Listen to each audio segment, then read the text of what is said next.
Hello everyone, welcome back to your channel civil sorted. आज की इस वीडियो में हम बात करेंगे कि हम स्टेयर केस का एंगल या स्लोप कैसे फाइंड आउट करते हैं कि किस स्लोप के ऊपर हमारी स्टेयर केस की फ्लाइट प्लेस करी गई है।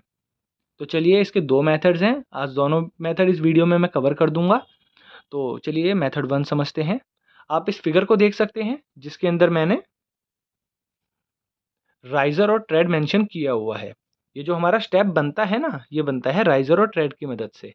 अभी राइजर क्या होता है? जो हमारा वर्टिकल पाथ होता है ये वाला, ये होता है हमारा राइजर। और जो ये हमारा हॉरिजॉन्टल पार्ट होता है जिस पे हम अपना पैर रखते हैं, फुट रखते हैं, उसको हम कहते हैं ट्रेड। राइजर जो होता है हमारा 160 और ट्रेड होता है 250 अलग अलग बिल्डिंग्स के हिसाब से, रेजिडेंशियल हो गई, कमर्शियल हो गई, एजुकेशनल हो गई, इंस्टीट्यूशनल हो गई, अलग अलग बिल्डिंग्स के हिसाब से ये वेरी करते रहते हैं। ये कोई फिक्स वैल्यू नहीं होती। तो चलिए अब इसके बारे में शुरू करते हैं। अब जो गिवन डाटा मैंने लिखा हुआ है वो वही है। Riser is equal to 160 tread is equal to 250 slope का जो फॉर्मूला होता है वो होता है राइजर अपॉन में ट्रेड। तो चलिए राइजर और ट्रेड की वैल्यूज लिख लेते हैं। ये हमने यहाँ पे लिखी हुई ही है। 160 अपॉन में 250 इज इक्वल टू 0.64। तो स्लोप हमारा निकल के आ गया 0.64। अब slope is equal to tan theta करेंगे। अब ये टेन थीटा कई बच्चों को समझ आ रहा होगा, लेकिन कुछ बच्चों की अगर मैथ्स वीक है तो हो सकता है उन्हें थोड़ा डाउट हो रहा हो या फिर रिकॉल करने में दिक्कत हो रही हो। तो मैं आपको समझा देता हूँ। आपने 10th 11th क्लास में ये ज़रूर पढ़ा होगा, P B P H H B. ये जो हमारा sine cos tan cosecant secant cot ये वाला फॉर्मूला होता है ना, ये वाला P B P H H B, ये होता है sine cos tan cosecant secant cot. ठीक है। तो इसमें हमारे को ये देखना है कि ये जो हमारा स्टेप है ये एक तरह से एक ट्राइंगल ही तो फॉर्म कर रहा है ना।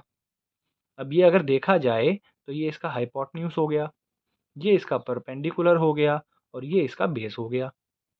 तो जो हमने स्लोप का फॉर्मूला लिखा था वो क्या लिखा था? राइजर अपॉन में ट्रेड। तो अगर हम देखा जाए तो ये राइजर मतलब परपेंडिकुलर अपॉन में बेस, राइजर अपॉन में ट्रेड, परपेंडिकुलर अपॉन में बेस। तो इस फॉर्मूले के अकॉर्डिंगली कौन सी कंडीशन आ रही है? परपेंडिकुलर अपॉन में बेस मतलब टेन थीटा। तो इज इक्वल टू, इसलिए मैंने स्लोप को टेन थीटा लिखा है। ठीक है। अगर कोई और वैल्यू आ रही होती जैसे कि परपेंडिकुलर अपॉन में हाइपोटेन्यूज, वो तो डिपेंड करता है, तो हमारा साइन आ जाता।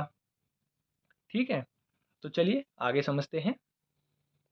Ten theta is equal to 0.64 जो कि स्लोप की वैल्यू है, ये हमने लिख दिया आगे। अब theta is equal to tan को हम इधर शिफ्ट कर देंगे तो टेन इनवर्स हो जाएगा।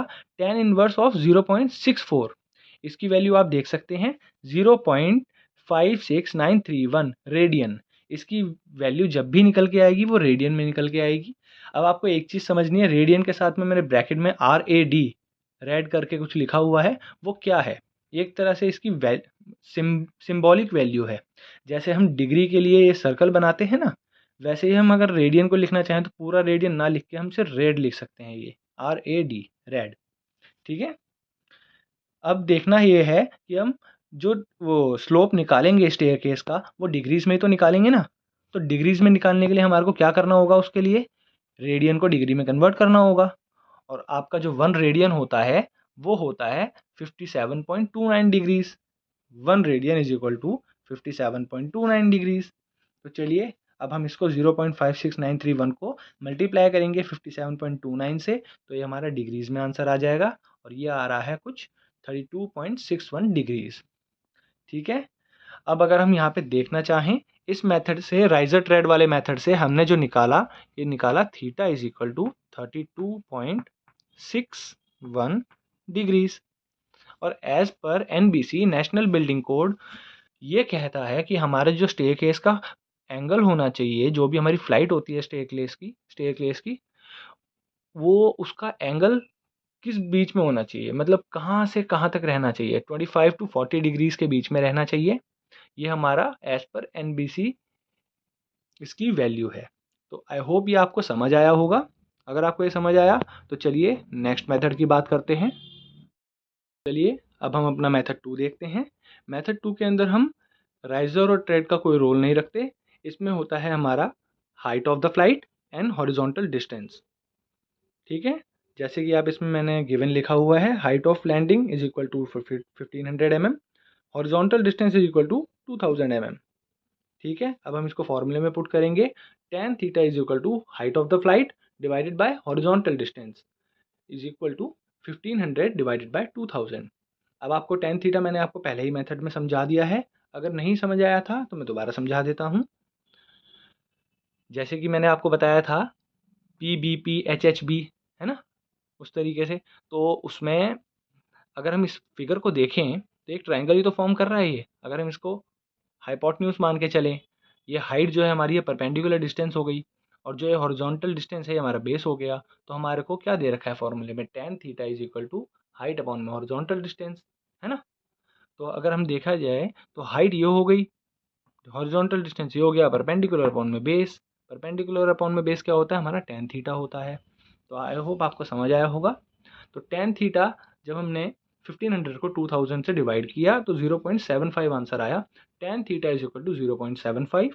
अब थीटा को इधर रहने देंगे, tan को इस साइड ले जाएंगे तो वो इन्वर्स हो जाएगा। tan थीटा तो tan इन्वर्स 0.75, इसकी वैल्यू जो निकल कर आती है 0.64350 रेडियन निकल कर आती है। अब रेडियन को डिग्री में भी कन्वर्ट करना है, तो मैंने आपको बताया था 1 radian is equal to 57.29 degrees.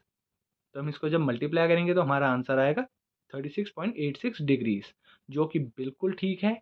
As per NBC कहता है कि 25 से 40 डिग्री हमारी वैल्यू रहनी चाहिए, 25 से कम नहीं, 40 से ज़्यादा नहीं। तो ये बिल्कुल ठीक है। आई होप ये आपको मेथड दोनों समझ आए होंगे।